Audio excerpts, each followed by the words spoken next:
It's the Brad and John Show. It is the Brad and John Show. Today's date is the 22nd of January, 2026. This is the C block, the Charlie block, which means we hit it around 7:40, but we were right on time this morning. It's 7:46. John, I want to mention one thing.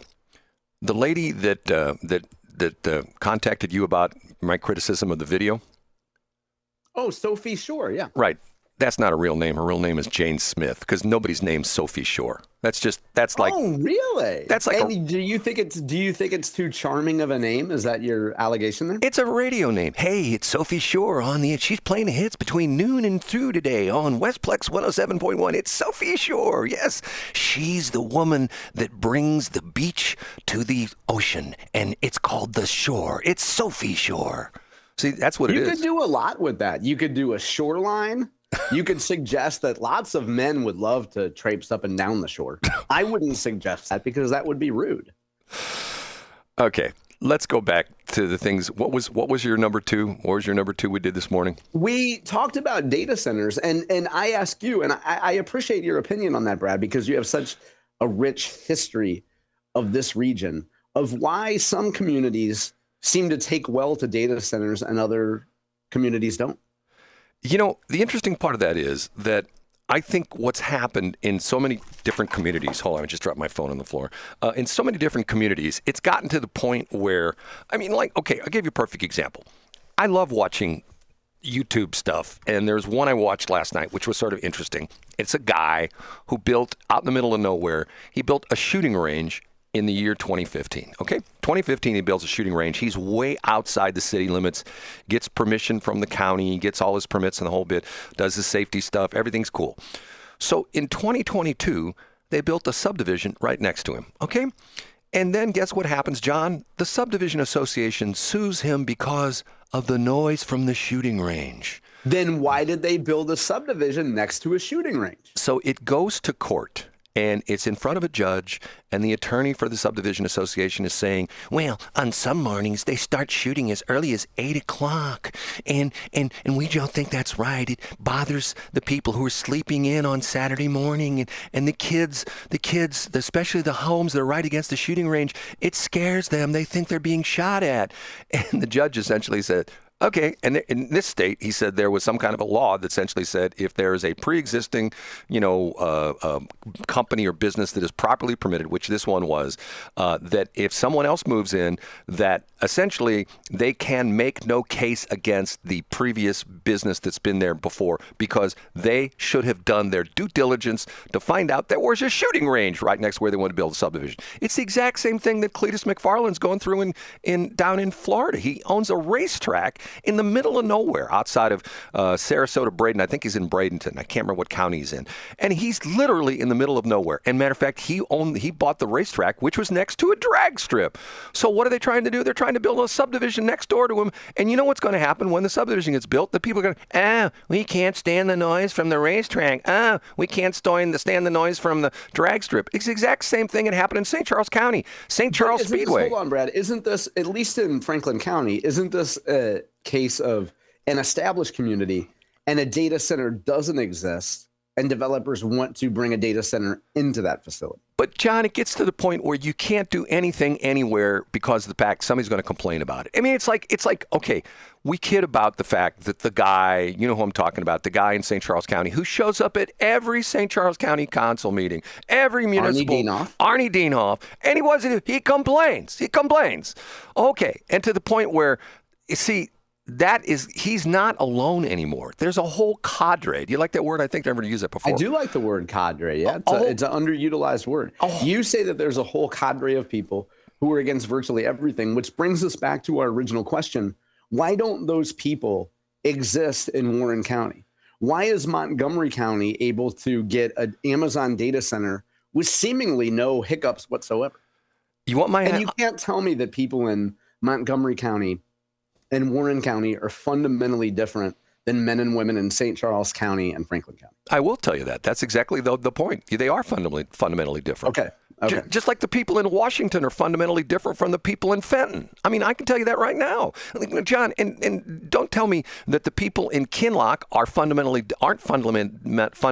if there is anybody left in Kinloch, they aren't fundamentally different from the people who live in Chesterfield. They certainly are. I think there's a little bit, we might be splitting hairs here. I might be splitting hairs here. I think there's a big difference in demographics between a household in Kinloch and a household in Chesterfield. And I don't think that disparity exists between people in Gray's Summit and people in name a town in Montgomery County. But you know the area better than I do, Brad. I think that there's probably something to do with the fact, did Amazon hire the right people to message a data center versus the Echo camps versus people in Forestell? Like, it's never just one thing. There has to be more than one factor involved. John, I can talk to this to no end. I know people who live in Forestell. The reason they live in Forestell is they want to have their 3 acres plus, and they don't want because it used to be a requirement. You've gone in great detail about this in the past. They don't want to hear any noise. They want to and to the point where years ago, okay, I will tell you a story I've never told before, okay? I used to be in the lighting business, okay? Had a business and we had these 4-headed searchlights called sky trackers, okay? And what they were sort of cool, they had an animated view and they would go up in the air and combine in one beam, and then they go out and sweep around the whole bit. We had people show up at events we did and complain to us that we were causing light pollution, okay? Light pollution. Now, John, think about that for a minute, okay?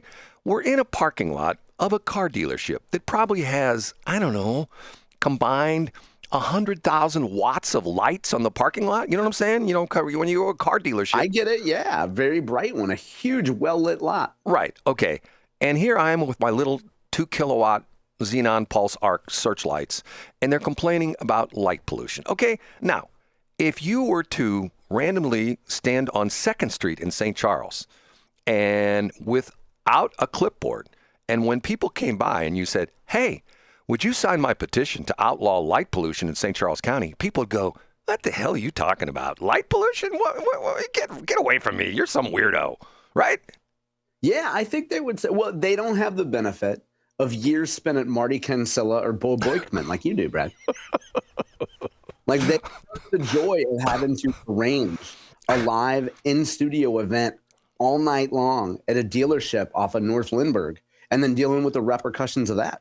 John, let me give you an example of what I'm talking about, okay? You go back 50 years ago in Texas, okay? Texas was a predominantly red state. Would you agree with me now? Absolutely. Okay, what's happened in Texas? Tell me what's happened. A lot of people from California have moved into certain enclaves in Texas. Right, and they brought their politics with them. They sure have, Brad. Right. They've been polluting Texas. Okay, look at the situation up in Minneapolis, okay? Minneapolis, used to be, to the point where Minneapolis, for the most part, was a bunch of Nordic kind of people. What was, like I was just going to say, and there's been an infestation of more additional beautiful Nordic women. That's why everybody wants to go to Minneapolis there. In fact, they're breeding with such frequency. There's been an explosion of daycares.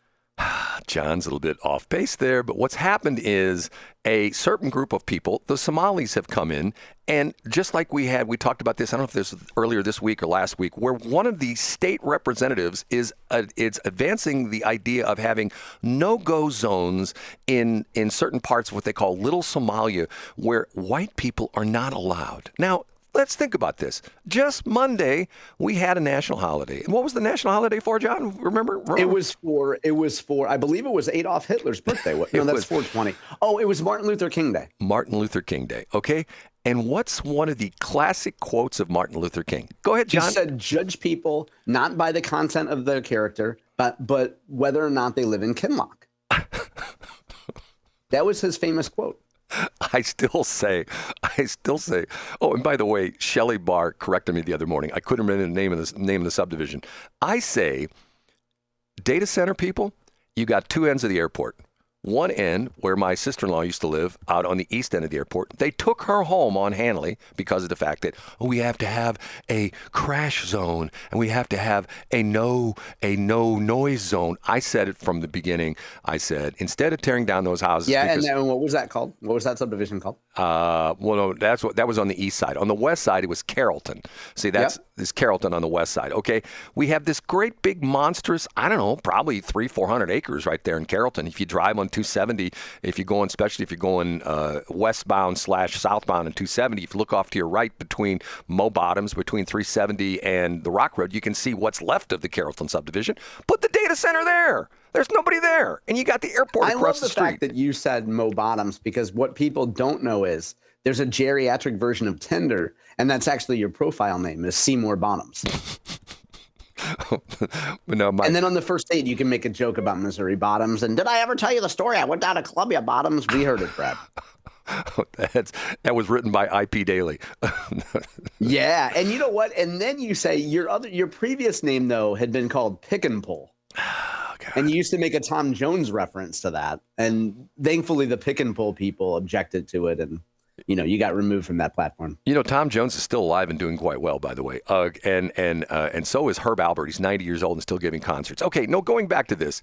This is what you get. I say the people in Warren County are different from the people in Franklin County, but yet what's happening is, and the whole thing is, you talk to people. I'll give you a perfect example. When I first bought the radio station in Washington, I looked at the demographics, and I did a lot of research on that, and I met with a group of people who were, some people that when I bought the station, I, had some lunches and things like that with some of the movers and shakers, some of the business owners and things like that, and it was openly said to me, we don't want a lot of people to move into Washington.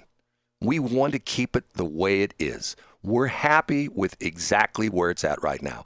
And if you look at the demographics of Washington, they're finally doing some building there, putting in some apartments right there on East 5th Street and stuff like that.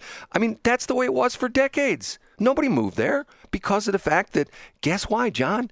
I'm going to say this, and some of the people... Because it was a safe white area. But you weren't welcome unless you had at least 2 deceased. Yeah, you've made that point many times on this show, Brad. They were an insider. You described them as a cliquish group of people, and they don't want new people to come in. So and here's a perfect example. I called on a business down in Union one time.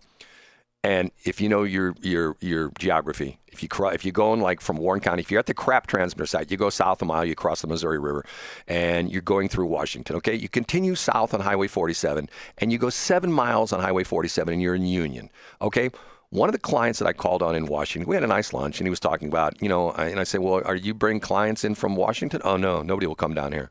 Okay, so he said, do you know the distance between Washington and Union? And I go, well, I do. And he says, no, you don't. He says, it's 7 miles from Union to Washington, but it's 100 miles from Washington to Union. Get what he's saying?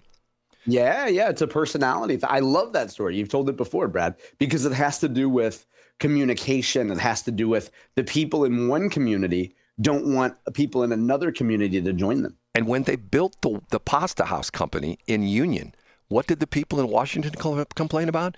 Why did they build... the smell of sweaty Italians coming into their neighborhood. Why did they build the pasta house in Union? It should be in Washington. We're not driving to Union for the pasta house company. That's too far to drive. It's on the north side of Union. It's 6 miles from Washington. Okay, John, in the course of your day, if someone said, boy, there's this great restaurant in Ellisville, which is like, let's say, 6 miles from your house, would you say, I'm going to drive 6 miles and check it out? Wouldn't you say that? No, I'd go to snarfitup.com and I'd see if there's a good deal on something at, I don't know, the Hawthorne Inn. And while I'm there, I would check out. I'd ask my waitress, hey, I'm thinking of having a big corporate event. Would there happen to be, I don't know, a large town hall connected to this restaurant where I could order delicious food from the Hawthorne Inn, have it catered to this particular inn? I don't know what they would say, though. John, award-winning delicious food. Not just delicious food, but award-winning. Award-winning. Yes. According to the Hildebrand, it's so good that your mom wouldn't send it back. It's so good that my mom wouldn't go there because she would say, this stuff's terrible, because that's the way she cooked. Anything that was good, she would not like. I know Friday, Brad. And today, I'm just so happy it's Thursday. John, I will talk to you tomorrow. See you tomorrow, Brad.